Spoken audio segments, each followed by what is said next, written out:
Shalom Jemaat Tuhan Kategorial Ministry. Kita patut bersyukur kepada Tuhan karena kebaikan Tuhan dalam kehidupan kita yang masih Tuhan nyatakan. Untuk itu, biar kiranya mari kita membalas kebaikan Tuhan dengan kita mau memuji, memuliakan nama Tuhan. Tapi sebelum itu mari kita satu dalam doa. Kami bersyukur Tuhan untuk penyertaan Tuhan dalam kehidupan kami. Kami boleh ada sampai saat ini. Kami yakin dan percaya ini semua karena kuat cinta kasih Tuhan yang masih Tuhan nyatakan di tengah-tengah kehidupan kami. Bapa dalam surga, kalau pada sore hari ini kami akan memulaikan ibadah kami, biar kiranya Engkau yang menuntun dari awal pertengahan hingga boleh berakhir dengan tidak kurang suatu apapun. Biar kiranya Engkau hadir bersama-sama dengan kami agar supaya ibadah ini boleh berjalan dengan baik. Terima kasih Bapa, terima kasih Tuhan. Kami berdoa mengucap syukur hanya di dalam nama Tuhan Yesus Kristus. Haleluya. Kami yakin dan percaya Tuhan, Engkau adalah Tuhan yang setia dalam kehidupan kami.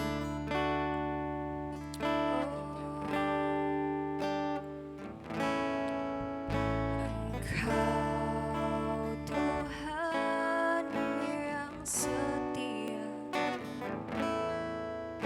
waktu-Mu selalu yang terbaik.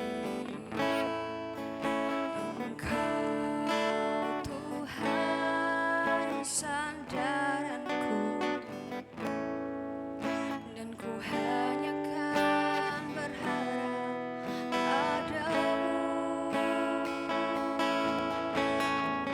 Satu-satunya yang ku andalkan, satu-satunya yang ku percaya. Engkau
Selamat sore Bapak Ibu Jemaat GBPS yang saat ini tengah mengikuti ibadah kategorikal ministry.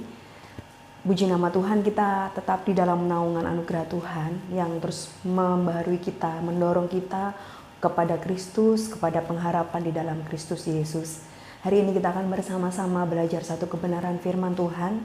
Namun sebelumnya saya mengajak untuk Bapak Ibu Jemaat yang ada di rumah untuk kita boleh bersepakat dan bersehati di dalam doa. Terima kasih Tuhan, kami bersyukur anugerah Tuhan terus menaungi setiap kehidupan kami sehingga kami boleh terus berpengharapan di dalam Kristus Yesus yang menjadi juru selamat yang memberikan keselamatan bagi setiap kami. Anugerah Tuhan yang terus menguatkan kami, anugerah Tuhan yang terus menuntun kami kepada kehidupan yang semakin lebih memuliakan Tuhan. Terima kasih Tuhan, kami akan bersama-sama belajar satu kebenaran firman-Mu. Mari Roh Kudus yang menyingkapkan bagi setiap kami. Di dalam nama Tuhan Yesus Kristus, haleluya, amin. Puji nama Tuhan, Bapak Ibu Jemaat GPPS yang saat ini tengah berada di rumah. Kita akan belajar satu kebenaran firman Tuhan yang saya ambil dalam surat Filipi, surat Paulus kepada jemaat di Filipi, pasal yang pertama, ayat yang ketiga sampai dengan ayat yang ke-11. Filipi pasal yang pertama, ayat yang ketiga sampai dengan ayat yang ke-11. Saya akan membacakannya.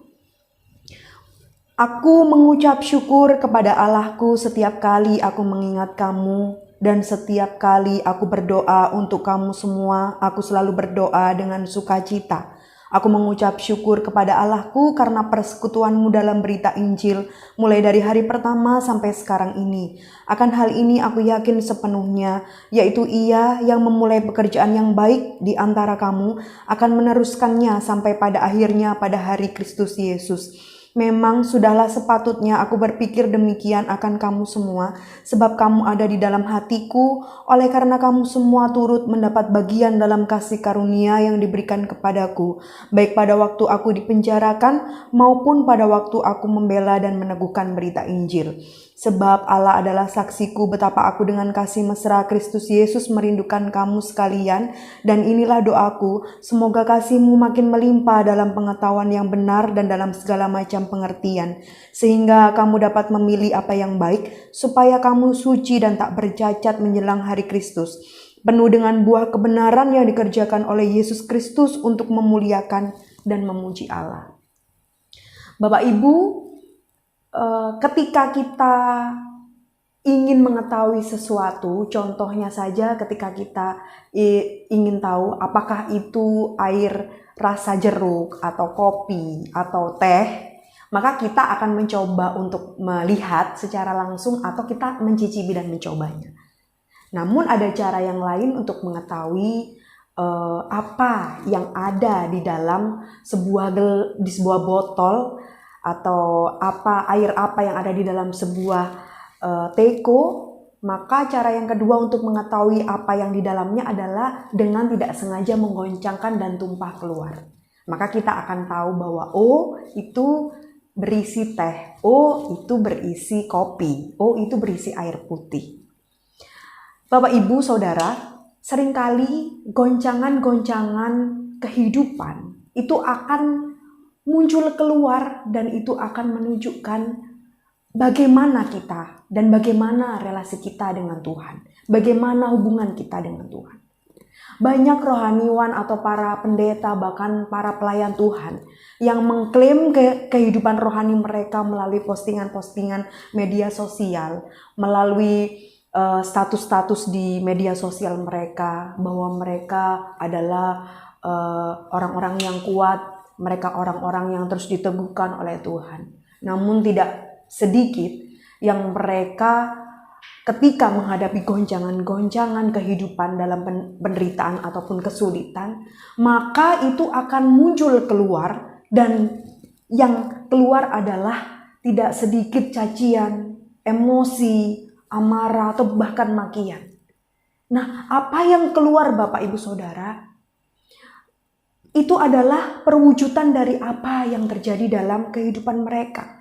Seringkali kesulitan, seringkali penderitaan itu menggoncang kehidupan mereka di dalam, kemudian mereka wujudkan atau tampakkan keluar. Bukan hanya orang-orang dunia, Namun hamba-hamba Tuhan, pelayan-pelayan Tuhan, anak-anak Tuhan pun seringkali demikian. Yang dulu rajin sekali mengklaim dirinya secara rohani, namun ketika kesulitan penderitaan menggoncang, maka itu akan tumpah keluar menjadi sesuatu seperti halnya emosi, makian, dan lain sebagainya. Bapak, Ibu, Saudara, hari ini kita belajar dan membaca dalam surat Filipi, di mana Rasul Paulus menuliskan kepada jemaat Tuhan yang ada di Filipi. Jemaat Tuhan yang ada di Filipi, mereka sedang atau tengah mengalami goncangan kesulitan, goncangan penderitaan secara fisik. Dan Rasul Paulus mengetahui hal ini. Rasul Paulus sebagai hamba Tuhan yang melayani jemaat-jemaat Tuhan di Filipi merasa bertanggung jawab untuk harus menguatkan keadaan jemaat-jemaat Tuhan di Filipi. Kalau kita membaca Bapak Ibu Saudara bahwa Rasul Paulus tengah juga dalam kondisi goncangan. Rasul Paulus berada di dalam penjara dan ini bukanlah hal yang mudah. Ketika berada dalam penjara harus menguatkan jemaat-jemaat di Filipi yang juga sedang menghadapi goncangan penderitaan yang harus dikuatkan oleh Rasul Paulus. Sehingga ini menjadi kerinduan Rasul Paulus untuk menuliskan surat ini kepada jemaat Tuhan di Filipi agar mereka dikuatkan iman mereka dan agar jemaat di Filipi ini mereka tahan dalam goncangan yang gak mudah itu, yang tidak mudah itu untuk dihadapi. Ketika diguncang, Rasul Paulus menyadarkan bahwa yang keluar harusnya adalah anugerah Allah yang menyelamatkan mereka. Nah, Bapak Ibu Saudara, kesulitan, penderitaan ataupun pergumulan hidup itu bisa menggoncang iman dan kehidupan kita. Dan itu akan mewujud nyatakan keluar. Kalau yang diwujud nyatakan keluar adalah sesuatu yang baik, orang akan melihat dan orang menjadi dikuatkan. Namun bagaimana ketika apa yang keluar hanya cacian, emosi, makian, amarah? Bagaimana orang melihat bahwa anugerah Allah dalam kehidupan kita telah menyelamatkan kita? Nah, mari hari ini kita akan belajar bersama-sama bahwa Rasul Paulus dengan jemaat Filipi yang tengah menghadapi goncangan kehidupan, penderitaan secara fisik yang tidak mudah itu, mereka disadarkan bahwa ada anugerah Allah yang telah bahkan yang akan menyelamatkan umat Tuhan di Filipi saat itu. Dan mereka menyadarkan bahwa dan Rasul Paulus menyadarkan bahwa ketika menghadapi goncangan itu, harusnya yang muncul adalah anugerah Tuhan. Anugerah Tuhan yang telah menyelamatkan. Anugerah Tuhan yang sedang bekerja dalam kehidupan umat-umat Tuhan, jemaat Tuhan di Filipi saat itu. Nah, itu yang Rasul Paulus ingatkan.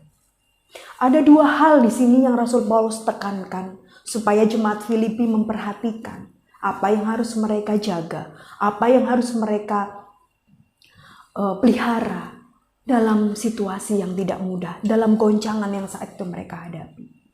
Yang pertama, Bapak Ibu Saudara, saya akan mengajak untuk kita membaca di dalam ayat yang ke-9 di Filipi.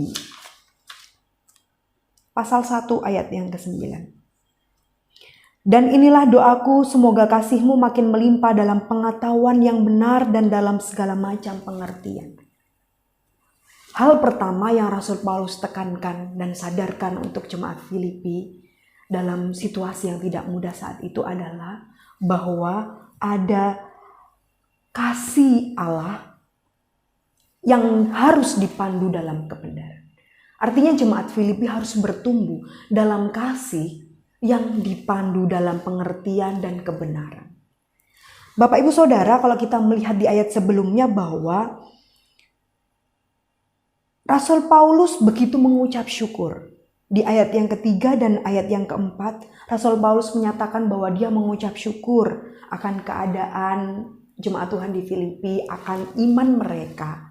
Dan itu yang menguatkan Rasul Paulus dan menyadarkan bahwa sekalipun digoncang dalam situasi yang sulit, mereka harus ingat bahwa mereka memiliki anugerah Allah yang sudah menyelamatkan mereka.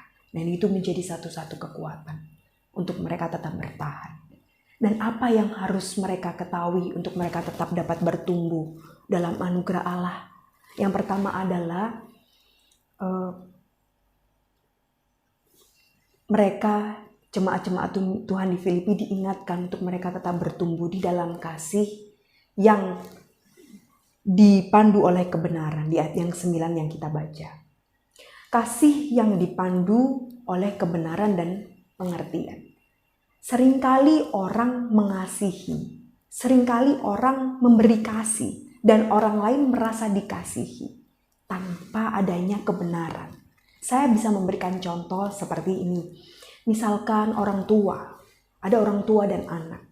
Orang tua terus memberi. Apa yang anaknya inginkan terus diberi. Demi kebaikan anaknya, apa yang disukai oleh sang anak diwujudkan. Semuanya diberi. Namun akhirnya anak ini menjadi anak yang manja, anak yang semaunya, anak yang bahkan bisa menjadi anak yang berani kepada orang tua. Kasih tanpa kebenaran hanya nyatakan sebuah kemanjaan. Kasih tanpa pengertian yang benar atau tanpa kebenaran hanya menjadi kasih yang memanjakan. Namun sebaliknya, ketika kita hanya menuntut kebenaran, atau sang anak dituntut kebenaran, kita berargumentasi, berdebat dengan kebenaran, mana yang benar, maka kasih kebenaran tersebut hanya akan menjadi satu bentuk hal yang melukai. Jadi Bapak Ibu Saudara, kasih dibarengi atau dipandu oleh kebenaran dan pengertian artinya tidak hanya melulu secara emosional, tidak hanya mengasihi secara emosional, namun juga secara rasional. Ada aspek kognitif yang dipakai, ada aspek rasional, ada kebenaran yang dipakai. Jadi kita mengasihi dengan mewujudkan kebenaran. Tidak hanya melulu mengasihi dan mengasihi tanpa kebenaran, atau menuntut kebenaran tanpa adanya kasih.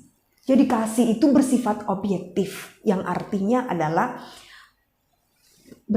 berpusat kepada kebenaran, yaitu kebenaran Kristus. Dan demikian diingatkan Rasul Paulus untuk jemaat Tuhan di Filipi, supaya mereka terus bertumbuh di dalam kasih. Kasih yang dipandu dalam kebenaran, kasih yang diberi pengertian, bukan hanya secara emosional, terus mengasihi atau melimpah dalam kasih, namun mengabaikan kebenaran. Bukan hanya kasih kepada sesama yang semakin besar, menggebu-gebu, tetapi ada aspek rasionalnya juga. Bukan juga kebenaran-kebenaran yang dituntutkan, namun juga ada kasih yang menyertainya. Nah, ini yang diingatkan oleh Rasul Paulus kepada jemaat Tuhan di Filipi, untuk mereka tetap bertumbuh di dalam kasih. Ketika goncangan kesulitan itu dihadapi oleh jemaat Tuhan di Filipi, mereka tetap dapat bertumbuh di dalam kasih. Namun bukan hanya sekedar kasih, mereka juga tetap dipandu oleh kebenaran atau pengertian yang benar tentang kasih. Kasih, tuntutan kebenaran tanpa kasih hanya akan melukai dan tidak membangun. Namun kasih yang sentimental atau emosional, tidak mendidik, tanpa kebenaran adalah kasih yang memanjakan. Jadi jemaat di Filipi ini, supaya mereka boleh bertumbuh di dalam kebenaran, di dalam kasih, supaya mereka dapat membangun, saling membangun dan menguatkan jemaat-jemaat Tuhan di Filipi yang lainnya, yang juga mengalami kesulitan atau penderitaan yang sama. Dan itu harus terus bertumbuh. Dan itu yang menyadarkan bahwa anugerah Allah telah menyelamatkan mereka. Mereka menerima kasih dari Allah, akhirnya mereka juga belajar untuk membangun kasih yang sudah mereka terima dari Allah. Tentunya kasih yang dipandu oleh kebenaran dan pengertian. Yang kedua adalah hal yang ditekankan oleh Rasul Paulus supaya jemaat Tuhan di Filipi ini terus mengalami pertumbuhan. Yang kedua adalah bertumbuh dalam kekudusan yang diwujudkan dalam kehidupan sehari-hari. Kita membaca di ayat yang ke-10. Sehingga kamu dapat memilih apa yang baik, supaya kamu suci dan tak bercacat menjelang hari Kristus. Bapak Ibu, tidak ada seorang pun yang sempurna. Tidak ada seorang pun yang baik. Semuanya mereka berproses menuju kepada kehidupan yang baik, kehidupan yang kudus. Namun di sini di ayat yang 10 ditulis bahwa kamu dapat memilih apa yang baik supaya kamu suci dan tak bercacat menjelang hari Kristus. Bapak Ibu Saudara, di sini diingatkan oleh Rasul Paulus untuk jemaat Tuhan di Filipi supaya mereka tetap menjaga kekudusan.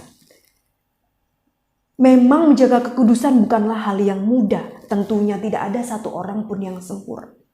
Siapapun, anak Tuhan, hamba-hamba Tuhan, pelayan Tuhan, pernah terjebak dalam zona kekudusan atau pernah jatuh bangun dalam kekudusan hidup kepada Tuhan. Namun, yang Tuhan mau adalah supaya anak-anak Tuhan ini terus mengejar kekudusan. Saya bisa memberi contoh seperti ini Bapak Ibu. Beberapa minggu yang lalu kami Civitas Academic Stars mengadakan doa di Prigen, di Bukit Doa GPPS Prigen. Tentunya dari Surabaya menuju Prigen tujuan kami jelas. Juga ada Google Map yang jelas jika memang tidak tahu tempatnya. Tidak mungkin perjalanan kami yang harusnya ke Prigen, Google Map yang saat itu kami buka dan kami pakai membawa kami ke arah barat atau ke arah yang lain contohnya. Misalkan membawa ke kota Mojokerto atau ke kota Jombang.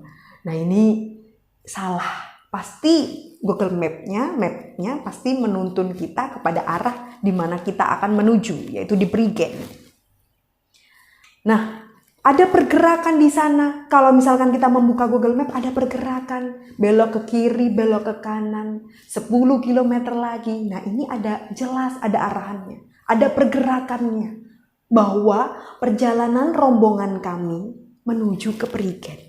Tidak mungkin berhenti kecuali HP atau sinyalnya error. Atau tidak ada kuota internet. Pasti mati. Tetapi ketika ada kuota atau Wi-Fi-nya lancar atau HP-nya normal, pasti Google Map akan mengarahkan kepada gerakan dan bergerak dengan jelas mengarah kepada Prigen. Nah, seperti ini saya mengumpamakan kehidupan kekudusan kita Bapak Ibu Saudara bahwa tidak ada orang yang sempurna memang, namun yang Tuhan mau adalah kita terus bergerak menuju kepada kekudusan. Namun banyak anak-anak Tuhan atau orang-orang yang merasa bahwa saya sudah terlanjur berdosa, saya sudah terlanjur tidak kudus, sudah sekalian saja saya nyemplung untuk berdosa. Saya mendapat ini kepada anak-anak muda, mereka yang sudah terlanjur hidupnya merasa diri kotor, merasa diri tidak berharga, merasa diri sudah jatuh bangun dalam dosa, mereka sekaligus menyemplungkan diri mereka ke dalamnya, sudah sekalian saja saya berdosa. Tuhan menginginkan, memang mengejar kekudusan bukanlah hal yang mudah. Namun kita harus terus bertumbuh kepada kekudusan itu. Ketika Tuhan mendapati kelak, Tuhan melihat bahwa kita sudah bergerak menuju kepada kekudusan itu. Seperti halnya tadi, perjalanan rombongan kami dari Surabaya menuju ke Prigen, ada pergerakan, tidak diam, tidak stuck. Tapi ada pergerakan menuju ke sana. Memang setiap kita tidak ada yang sempurna, bahkan mencapai kekudusan seperti halnya Allah. Namun kita semua bersama-sama bergerak menuju kepada kekudusan Allah. Dan itu yang Tuhan mau. Dan itu Rasul Paulus ingatkan kepada jemaat Tuhan di Filipi karena goncangan penderitaan yang tidak mudah itu. Rasul Paulus khawatir, jangan-jangan iman mereka menjadi goncang, jangan-jangan mereka menjadi kasih mereka menjadi dingin, jangan-jangan kehidupan mereka lepas dari kekudusan dan mereka jatuh ke dalam dosa. Kekuatan pengharapan mereka kepada Tuhan semakin kendor. Nah makanya Rasul Paulus mengingatkan kepada jemaat Tuhan di Filipi dua hal ini. Supaya mereka tetap bertumbuh di dalam kasih, namun dengan pengertian yang benar dan tetap bertumbuh di dalam kekudusan. Dan kekudusan ini diwujudkan dalam kehidupan sehari-hari Bapak Ibu. Bagaimana orang bisa melihat kita mengalami pertumbuhan. Seperti halnya Bapak Ibu yang suka menanam bunga, yang suka bercocok tanam, akan melihat pertumbuhan dan terus mengamati, oh tumbuhan saya sudah berbunga, oh tanaman saya sudah berbuah, senang bukan? Namun ketika mendapati tumbuhan kita mati, tidak berbuah dan tidak berbunga, kita akan menyelidiki apa yang salah. Cara memupuknya, atau cara merawatnya, atau cara meletakkannya. Nah, kita akan mengamati itu. Kalau saja dengan tumbuhan atau barang-barang di sekitar atau makhluk hidup di sekitar kita begitu awas, bagaimana dengan kehidupan kita? Bagaimana dengan pertumbuhan rohani kita, Bapak Ibu? Apakah kita sudah mendeteksi? Apakah kita sudah melakukan pengamatan diri kita? Apakah kehidupan saya ini mati rohani ataukah mengalami pertumbuhan? Kalau mati saya harus ngapain? Kalau saya bertumbuh, saya harus terus memelihara dan menjaga. Nah, ini yang Rasul Paulus ingatkan. Bukan hanya dalam kondisi yang baik-baik saja, Bapak Ibu. Dalam situasi yang tersulit, goncangan-goncangan seperti halnya jemaat Tuhan di Filipi yang mengalami penderitaan secara fisik saat itu, Rasul Paulus memiliki tanggung jawab untuk menguatkan mereka. Supaya mereka tetap bertumbuh rohani mereka sekalipun mereka dalam goncangan.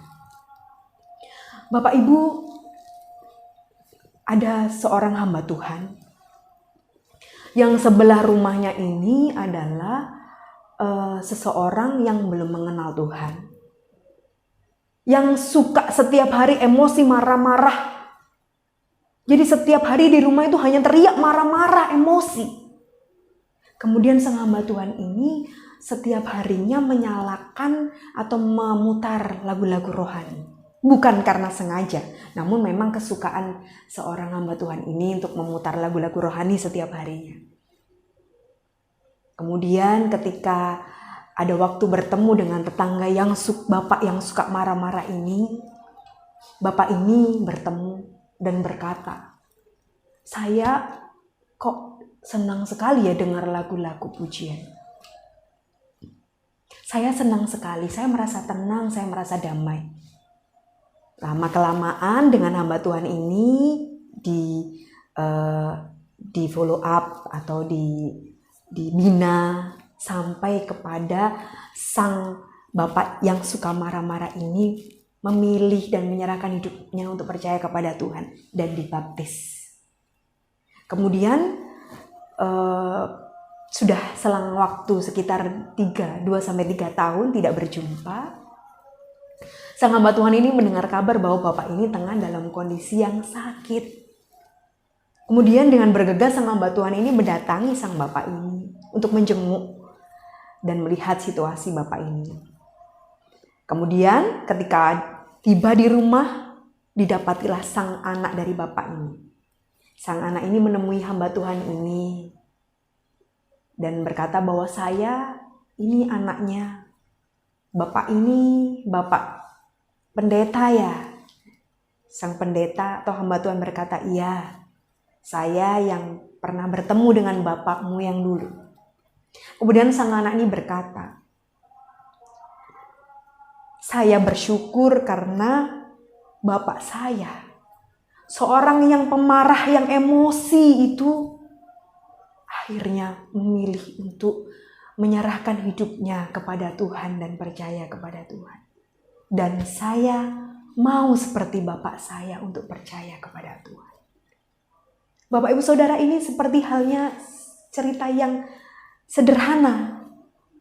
Namun orang bisa melihat bahwa anugerah Allah yang telah menyelamatkan dahulu, sekarang, dan akan terus bekerja dalam kehidupan Bapak Ibu Saudara dan saya, itu juga dapat dirasakan oleh orang-orang di sekitar kita. Bagaimana ketika goncangan, penderitaan, kesulitan yang kita hadapi sebagai orang-orang yang sudah menerima anugerah Allah yang telah menyelamatkan. Apakah mereka juga merasakan anugerah yang telah menyelamatkan kita? Anugerah Allah yang telah menyelamatkan kita. Ataukah orang-orang di sekitar kita merasakan emosi kita, orang-orang di sekitar kita merasakan amarah kita? Bapak Ibu Saudara, mari saya mengingatkan dan menyadarkan Bapak Ibu Saudara dan saya, kita kembali sama-sama melihat bahwa anugerah Allah telah menyelamatkan kita. Sekalipun dalam goncangan, penderitaan, dan kesulitan, kita akan terus bertumbuh. Karena kita sadar hanya anugerah Allah yang telah menyelamatkan kita. Biarlah orang-orang di sekitar kita pun juga merasakan anugerah Allah itu yang telah menyelamatkan kita, mereka pun juga merasakan. Dan mereka boleh dibangun, dikuatkan untuk percaya kepada Kristus. Amin. Saya mengajak untuk Bapak Ibu di rumah, kita bersama-sama bersepakat kembali di dalam doa. Kiranya anugerah Allah terus membangun dan menguatkan kita dalam pertumbuhan kehidupan rohani kita di hadapan Tuhan. Terima kasih Tuhan, kami bersyukur bahwa hari ini kami mau bersama-sama belajar. Kami mau sadar bahwa anugerah Allah yang telah menyelamatkan kami, membangun kami, membuat kami percaya bahwa satu-satunya yang dapat membuat kami melangkah, satu-satunya yang membuat kami kuat di tengah situasi yang tidak mudah, di tengah situasi yang sulit, di tengah setiap goncangan-goncangan iman dan kehidupan yang kami hadapi saat ini.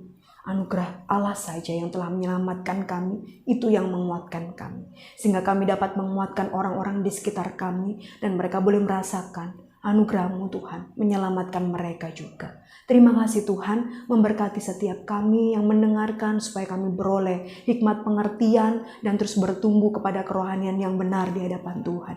Hidup kami terus setia dan memuliakan Tuhan.